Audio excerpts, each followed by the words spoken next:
দাদি, আপনার রাক্ষসনাথের কাছ থেকে বাঁচার উপায় কি? তের ব্যাকুল কণ্ঠে চোখ ছোট করে তাকান যিশু। হাতে থাকা পানটা মুখে করে গম গম সুরে বলেন, আমার কলিজার নাতিরে তুমি রাক্ষস কইলা কেন? 10 গ্রাম গুইরে এমন পোলা পাইবা কিনা কে জানে। আমার দরকার নেই, কিন্তু আমি মুক্তি চাই। আমার ফুপ্পির কাছে ফিরে যেতে চাই আমি দাদি। তের কথায় মুখ ঘুরিয়ে নেয় যিশু। এই মুহূর্তে কোনো কথা বলার জো নেই তার। যিশু উদাসীনভাবে বিরক্ত হয়ে তের জানালার বাইরে তাকিয়ে থাকে বিরস মুখে। কুয়াশার চাদরে আড়ালে আজ রোদের দেখা নেই।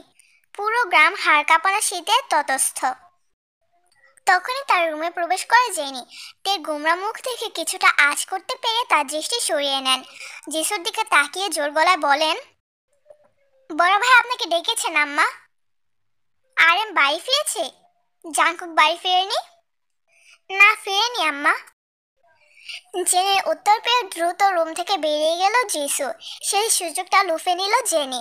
দ্রুত তের সামনে দাঁড়িয়ে আশ্বাস সুরে বলে, এই যে মেয়ে, শোনো, ভালো খবর আছে। কি খবর আন্টি? কাল সবাই পাশের গ্রামে যাবে একটা বিয়ের দাওয়াত উপলক্ষে। আর যার মেয়ের বিয়ে তার সাথে খুব ভালোই সম্পর্ক এই বাড়ির সবার। তাই সবাই যাবে বিয়েতে। তুমি নিশ্চিত বাড়িতে থাকবে। কালকেই তোমাকে এই বাড়ি ছেড়ে পালানোর ব্যবস্থা করে দেব। শেষ কথাগুলো ফিসফিস করে বলল জেনি। তার কথাগুলো শুনে চোখ জলজল করে উঠল তের। সত্যি বলছো তুমি? হ্যাঁ, সত্যি। আর তোমার এই বাড়ি থেকে বের হওয়া যেহেতু নিষেধ, সেহেতু তুমি এই বাড়িতেই থাকবে। বাকিটা আল্লাহ জানে। দয়া করে পরিবারের কাছে ফিরে যাও। জেনি দ্রুত রুম থেকে বেরিয়ে যায়। এদিকে তে আসার আলো ফিরে পেয়ে আনন্দের মতো আড়া।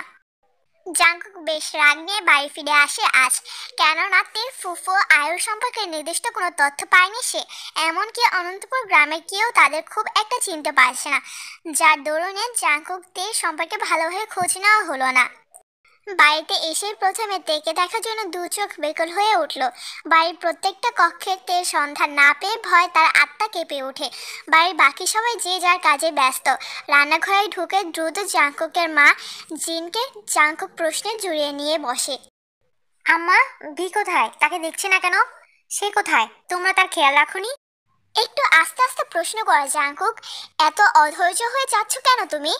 ভি তোমার রুমেই আছে। একটু আগে মর্জিনা তাকে দেখে এসেছে সেখানে। আমার রুমে? হ্যাঁ, আগে গিয়ে দেখো, তারপর উতলা হবে। কোথাকার কোন মেয়ে এই ছেলের মাথাটা পুরো খারাপ করে দিয়েছে যত সব। শেষ কথাটা বেশ রাগ নিয়েই বলেন জিন। সেদিকে জাঙ্কুক পাত্তা না দিয়ে দ্রুত তার রুমের দিকে রওনা হয়। রুমে ঢুকেই স্বস্তির শ্বাস ছাড়ে জাঙ্কুক। তে চুপচাপ বিছানার উপর চাদর মুড়িয়ে বসে আছে। হাতে তার একটি বই, অন্য হাতে আচারের বাটি। জাঙ্কুকের কণ্ঠে ধ্যান ভাঙেনি ভিড়। সে এক মনে মুখে আচার পুড়ে নিয়েছে, অন্য হাতে ধরে আছে একটি গল্পের বই। জাঙ্কুক নিঃশব্দ পায়ে এগিয়ে আসে তার দিকে। ভালো করে নজর করে তাজ্জব বনে যায়। তের হাতে আচার তেলে পরিপূর্ণ। সেই তেল চুইয়ে চুইয়ে জাঙ্কুকের বিছানার চাদরে।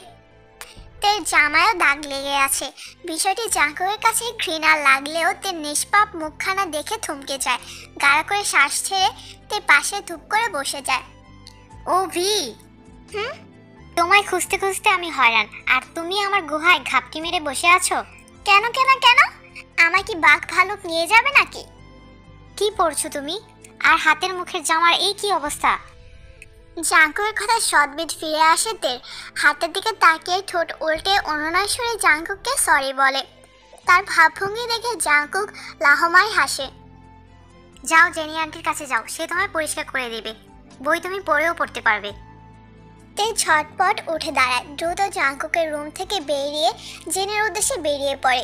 অন্যদিকে শান্ত নির্মল তেকে দেখে সারাদিন ক্লান্তিটা দূর হয়ে যায় জাঙ্কুকের। গভীর রাত। জাঙ্কুক গম্ভীর ঘুমে তন্দ্রাচ্ছন্ন। বাড়ির সকল সদস্য বিয়ে বাড়ির উদ্দেশ্যে পাশের গ্রামে অনন্তপুরে সেই শেষ বিকেলেই রওনা হয়েছে। গায়ে হলুদ উপলক্ষে সবাই সেখানেই থেকে যায়। বিস্তীর্ণ বাড়ি জুড়ে জেনি জাঙ্কুক তে থেকে যায়। সেই সুযোগ লুফে নিতে জেনির সাথে সলা পরামর্শ করতে রুম থেকে আবারও বেরিয়ে যায় তে। ঘুমন্ত জাঙ্কুকের মুখের দিকে তাকিয়ে তে পিলপিল পায়ে আবারও রুম থেকে বেরিয়ে যায়। ঠান্ডায় সারা শরীর অসাড় হয়ে আসছে, তবুও সুযোগ কিছুতেই হাতছাড়া করা যাবে না তের। বাইরে দোতলার প্রত্যেকটা রুমে অনুসন্ধান চালিয়ে জেনিকে কোথাও পেল না সে। বিরক্ত হয়ে শেষ উপায় না পেয়ে সিঁড়ি দিয়ে নিচে নামতে গেলেই হঠাৎ গায়ে থাকা চাদরটি টান পড়লে থমকে যায় তে। পেছনে ঘুরে জাংকুককে নজরে পড়তে দু পা পিছিয়ে যায়।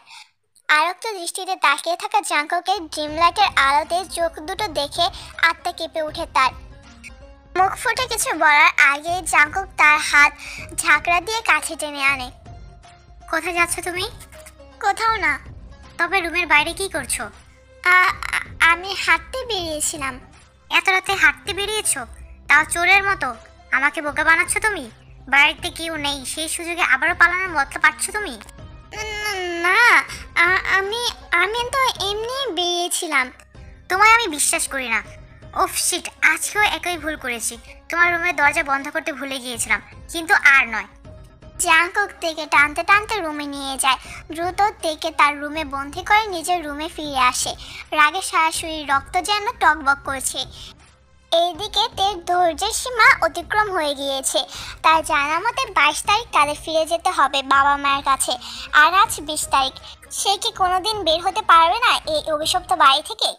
রাগের মাথায় হুঙ্কার দিয়ে কেঁদে ওঠে তে। রাগ সামলাতে না পেরে ড্রেসিং টেবিলে আয়না দু হাতে প্রহারে ভেঙে ফেলে। হাতের কাছে কাচের যা পেয়েছে ইচ্ছে মতো গুঁড়ি গুঁড়ি করে দিয়েছে। তার কাণ্ডে স্তম্ভিত হয়ে যায় জাংকুক। দ্রুত দরজা খুলে তের রুমে ঢুকতেই চমকে যায়। তের দুই হাতে অনর্গল রক্ত ঝরছে, আর সেই হাতের দিকে তাকিয়ে চোখ খিচে রেখেছে তে। অসভ্য মেয়ে, কি করছো তুমি? জাংকুকের ধমকে কান দিল না তে, বরং এই মুহূর্তে নিজের জীবন বাঁচানো দায় হয়ে গিয়েছে। আমার রক্তে ভয় লাগে, আমার রক্ত সহ্য হয় না, আমার মাথা ঘোরায়, কিছু একটা করো না, আমার অস্বস্তি লাগছে। জাংকুক দ্রুত নিজের রুমে গিয়ে ফার্স্ট এইড বক্সটা নিয়ে আসে, কিন্তু ততক্ষণে তে মেঝেতে লুটিয়ে পড়ে আছে। তার দিকে তাকিয়ে জাংকুকের চলন শক্তি থেমে যায়। ঢোক গেলে নিজেকে ধাতস্থ করে দ্রুত তেকে কোলে তুলে নেয়। হাত পরিষ্কার করে ব্যান্ডেজ বেঁধে দিয়ে চুপচাপ কিছুক্ষণ তাকিয়ে থাকে তের মুখে পানে। তের ফ্যাকাশে মুখের দিকে তাকিয়ে একরাশ মায়া গেঁথে গেল জাংকুকের। নিজের হাতে লেগে থাকা রক্তের দিকে তাকিয়ে বুক কেঁপে উঠল তার। নিজের অজান্তে বারবার কষ্ট পাচ্ছে মেয়েটি, কিন্তু জাংকুক তো স্বার্থপর। সে নিজের স্বার্থ ছাড়া কিছুই বোঝে না। বর্তমানে তার স্বার্থের মাঝে ভি নামটা যোগ হয়েছে। জাংকুক তের মাথায় হাত বুলাতে থাকে পরম যত্নে। কিছু সময় পর কপালে গাঢ় চুমু খায়। ব্যান্ডেজ মোড়ানো হাতটায় ওষ্ঠ ছুঁয়ে দেয়। দ্রুত নিজের রুমে গিয়ে আলমারি থেকে এক জোড়া নুপুর বের করে পরম যত্নে পরিয়ে দেয়। ব্যাস, এবার যেদিকেই যাও তোমার নুপুরের রিনঝিন শব্দে আমি বারবার জেগে উঠব। তের পা জোড়া আঁকড়ে ধরে জাংকুক তার ঠোঁট ছোঁয়ালো। নিঃশব্দে তের পাশে বসে ফিসফিস করে শুধালো, সে রমণী তুমি, যে রমণীর পৃথিবী জুড়ে থাকবো শুধুই আমি। জাংকুক তের পাশে মাথা গুজে তাকিয়ে থাকে তার দিকে, ঠিক ততক্ষণ যতক্ষণ পর্যন্ত ক্লান্ত হয়ে দু চোখে ঘুম ভর না করছে। পরদিন সকালে জাংকুক তেকে জেনের কাছে আমানত রেখে অনন্তপুর গ্রামের উদ্দেশ্যে রওনা হয়। বাড়ির প্রত্যেকটা দোরবাড়িকে কঠিন পাহারা লাগানো হয়, তে যেন বাড়ি থেকে কোনো মতে বেরোতে না পারে। এইদিকে জেনি এই সুযোগের অপেক্ষায় ছিল কখন ঠিক বাড়ির সবাই বেরিয়ে যাবে আর জেনি তেকে পালাতে সাহায্য করবে। আমি কখন বাড়ি থেকে বের হবো আন্টি? দুপুর তো হয়ে এসেছে। দ্রুত শার্ট প্যান্টগুলো পরে নাও দেখি। আজব, আমি এসব পরবো কেন? আর এগুলো কার? যা বলেছি তাই কর, আর এত প্রশ্ন করছিস কেন? তুই শার্ট আর প্যান্ট পর সোজা বাড়ি থেকে বেরিয়ে যাবে। প্রত্যেকটা দারোয়ানের চায়ের সাথে আমি ঘুমের ওষুধ মিশিয়ে দিয়েছি, তারা এতক্ষণে ঘুমে বেহুশ। আর কুকুরগুলো? তাদের ব্যবস্থা করা আছে। তুই সোজা পশ্চিম দিকে নদীর পাড়ে যাবি, যেখানে জাংকুকের সাথে তোর দেখা হয়েছে। আয়ুষ সেখানে দাঁড়িয়ে আছে। কি, ফুপ্পি এসেছে আমাকে নিতে? হ্যাঁ, আর প্রশ্ন নয়, দ্রুত বেরিয়ে যা। যতক্ষণ পর্যন্ত শহরের রাস্তায় না উঠবি তোদের বিপদ কাটবে না, তাই দেরি করিস না। জেনের কথা মতো তে সব কাজ শেষ করে খুব সহজেই বাড়ি থেকে বেরিয়ে যায়। বাড়ির গেট থেকে বের হয়ে ঘাড় ঘুরিয়ে তাকায় আবারও জীবন মঞ্জিলের দিকে। তোমাদের সাথে আমার আর দেখা হবে না, তোমরা ভীষণ পচা। জাংকুক, তোর সাথে আমার আর জীবনেও দেখা করব না আমি। তোর কোনো স্মৃতি আমার কাছে রাখবো না, তোকে মনেও রাখবো না আমি। ভুলে যাব, আমি সব ভুলে যাব। তে যাওয়ার সময় থুতু ছেড়ে দ্রুত দৌড়ে চলে যায়। এদিকে বোকা তে জানেও না তার পায়ে জাঙ্কুকের দুটি নুপুর খুলে রাখলেও একটি নুপুর তার প্যান্টের পকেটে রয়ে যায়, কেননা জেনি তার হাতের কাছে নুপুরটি পেয়ে তের ভেবে পকেটে রেখে দেয়। স্মৃতি জড়িয়ে তে আবারও ছুটছে দূর দিগান্তে। কিছু স্মৃতি ভুলে যাওয়ার নয়, আবার সেই স্মৃতি আগলে রাখারও নয়, তবুও সেই স্মৃতিগুলো হুটহাট কল্পনায় আসে, শুধু পুরনো দিনের কথা ভেবে ব্যথা দিতে, ভালো রাখতে নয়। পশ্চিম গগনে সূর্যের অস্ত গেলে জাঙ্কুক ফিরে আসে তার বাসগৃহে। সারাদিন ধকল সামলে উঠতে ক্লান্ত সে। রান্নাঘরে জেনিকে দেখে তে সম্পর্কে জানতে চাইলে জেনি জানায় তে ঘরেই আছে। তখনই পেছন থেকে ডেকে উঠলেন জেহব।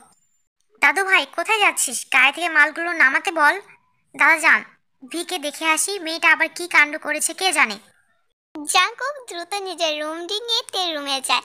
পুরো রুম জুড়ে তাকে খুঁজে না পেয়ে অস্থির হয়ে যায়। হঠাৎ মেঝেতে একটা নূপুর দেখতে পেয়ে সন্দেহ গাঢ় হতে থাকে। বাড়ির সকল দারোয়ান কাজের লোকদের ডেকে তেকে খুঁজতে পাঠিয়ে দেয়। প্রায় 20 মিনিট পর একজন দারোয়ান ফিরে আসে বাড়ির পেছনে তের জামা নিয়ে। জাঙ্কুকের বুঝতে বাকি নেই কেউ ইচ্ছে করে তেকে পালাতে সাহায্য করেছে। জাঙ্কুকের নীরব স্তম্ভিত মুখ দেখে জেহব মাথায় হাত রেখে বসে যান।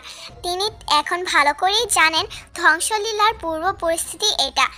চোখের পলকেই এক দৌড়ে জাঙ্কুক নিজের রুমের দরজা বন্ধ করে তাণ্ডব শুরু করে দেয়।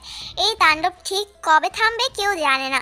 বাড়ির সকলে দরজায় করাঘাত করলেও জাঙ্কুক তার রাগ মেটাতে ব্যস্ত।